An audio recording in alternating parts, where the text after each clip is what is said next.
Boa tarde a todos os nossos aprasquianos, a todas as nossas aprasquianas, a todos os nossos associados. É uma satisfação novamente estar aqui interagindo com os amigos, levando até vocês o que está acontecendo aqui dentro da Prasc, principalmente no campo jurídico, né? Nós estamos hoje aqui com a doutora Grace, que é a nossa... Boa tarde, doutor Louro, tudo bom com o senhor? Tudo certinho. Doutora Grace do Silva Martins, hoje o nosso escritório central, né?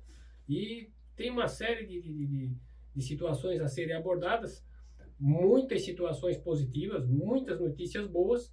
Hoje nós vamos abordar um dos temas, mas para a próxima semana, ou de repente daqui 15 dias, dependendo do andamento das ações, né? A gente vai estar novamente aqui, então, colocando e explicando ponto a ponto sobre do que nós estamos abordando, o que é que o jurídico está trabalhando, né? São várias frentes, então, para facilitar para o nosso associado, nós vamos abordar um tema de cada vez, até para ficar mais compreensível e poder daí dizer, né, levar... Mais ou menos uma prestação de contas, né, doutor Louro? Mais ou menos uma 3 prestação de meses contas. aí de trabalho, e aí já temos resultados positivos, e aí está na hora de começar a prestar contas ao associado do nosso trabalho. Bem assim. Doutora Grace, eu sei que a gente tem bastante coisa para passar frente, muita coisa para dar andamento, né? Eu vou direto ao ponto com a senhora aqui. Assim. Nós temos, eu digo, porque a Prasc, de certa forma, está participando diretamente nesse... A senhora conquistou uma liminar do IPREV, né, afastando a 412. Mas antes que a senhora explicasse a liminar, eu gostaria que a senhora falasse 412, do nosso associado, aliás, o que é a Lei 412, até para que ele entendesse essa liminar que afastou isso. Certo. O que é a 412? A 412 é a Lei Complementar 412 de 2008. É a lei que trata do regime próprio de previdência dos servidores públicos civis. O governo do estado ele vem aplicando essa lei aos militares em razão do artigo 92, que diz que enquanto os militares não tiverem um regime próprio de previdência, que é o regime de proteção social, enquanto não tiver esse regime próprio, aplica-se as regras da 412. Ou seja, hoje nós estaríamos sendo regidos então pela 412 por nós não ter um sistema de proteção aprovado. Então. Exatamente isso, e sofrendo um desconto de 14%, igualzinho o servidor público. Perfeito. Sendo que o militar ele tem toda uma regra de trabalho, de aposentadoria, que deve ser diferenciada. Perfeito. Doutora Grace, e com o afastamento da 412, qual é o efeito prático, financeiro, para o nosso associado? Tem como... Tem. O objetivo da ação, doutor Louro, ele é muito claro. O objetivo da ação é afastar totalmente a 412. Quando eu falo afastar a 412, eu tenho o seguinte, do outro lado eu tenho a lei federal, né, que foi aplicada já no passado e que não pode ser aplicada, que o Supremo declarou inconstitucional e proibiu que fosse aplicada. Então, o que eu tenho de norma? O que eu tenho de legislação para o militar de Santa Catarina? Nada. O governo do estado não fez a norma até hoje.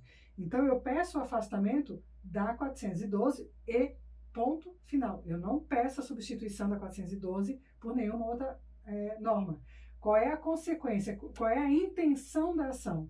A intenção da ação é que se pague 0 de previdência enquanto não houver uma lei do sistema de proteção social dos militares. O objetivo também da ação, doutor Louro, é uma questão, o aspecto do direito do militar, que ele tem desde 2019 assegurado esse sistema de proteção social. Já se passaram 5 anos, a gente não está falando de pouco tempo, a gente está falando de 5 anos, 2 governos, e até hoje o sistema de proteção social não foi implementado. E não é só uma questão de contribuição para a inatividade, tem a questão da integralidade, da paridade das pensionistas, tem vários aspectos que a lei federal traz como norma geral e que devem ser implementados em Santa Catarina e não estão sendo implementados. Então, a ideia é causar um impacto no governo para que ele faça logo. Ninguém quer ficar a vida inteira sem pagar a contribuição.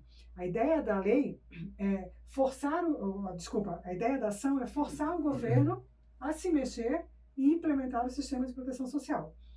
Então, a liminar foi deferida. Perfeito. Doutora Grace, então assim, do momento que afasta a 412, isso significa que hoje a 412, no meu entendimento, é a que vem cobrando o 14% dos militares. Afastou os 14%. Ou seja, a senhora está pedindo para que não seja cobrado 14%, que não haja essa cobrança. Exatamente isso. Doutora Grace, o que é uma liminar? Uma liminar é quando o juiz percebe, né? No caso, eu fiz um mandado de segurança, não é uma ação coletiva da prática, doutor Louro. Quem me conhece sabe a forma como eu trabalho. Toda ação coletiva ela tem um impacto muito grande, político e financeiro, ela alcança todos os associados à prática. Então, se eu perco a ação, eu perco para todo mundo.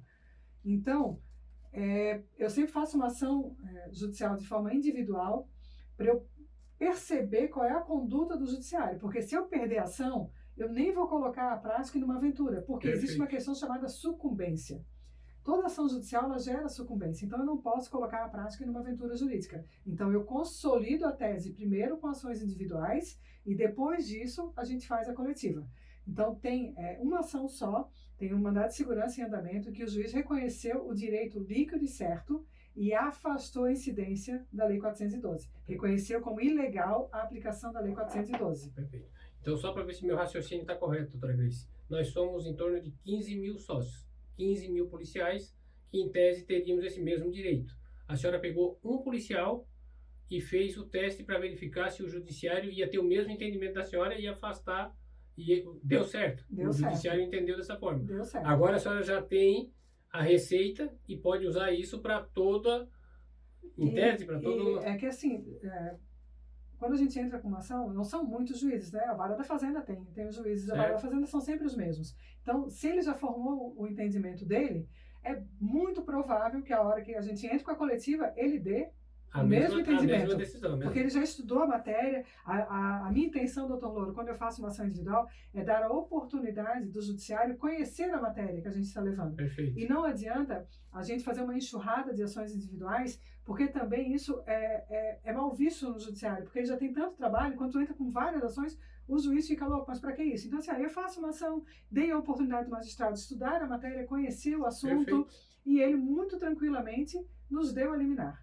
O próximo passo agora é o ajuizamento da ação coletiva e buscar novamente a liminar. Doutora Grace, esse felizardo que teve a liminar, ele pode buscar o retroativo ou não? É consequência da ação judicial, se declara ilegalidade, a ilegalidade vai desde o momento da aplicação da norma. Então, desde 2020, ele vai receber os últimos 4 anos do IPREV que ele pagou, dá uma boa bolada, doutor Louro, é um volume considerável, uma quantia considerável de dinheiro, né? Eu imagino. Então ele tem agora, no momento, o cancelamento da aplicação da 412, se ela é ilegal, porque a contribuição, ela é previdenciária, né?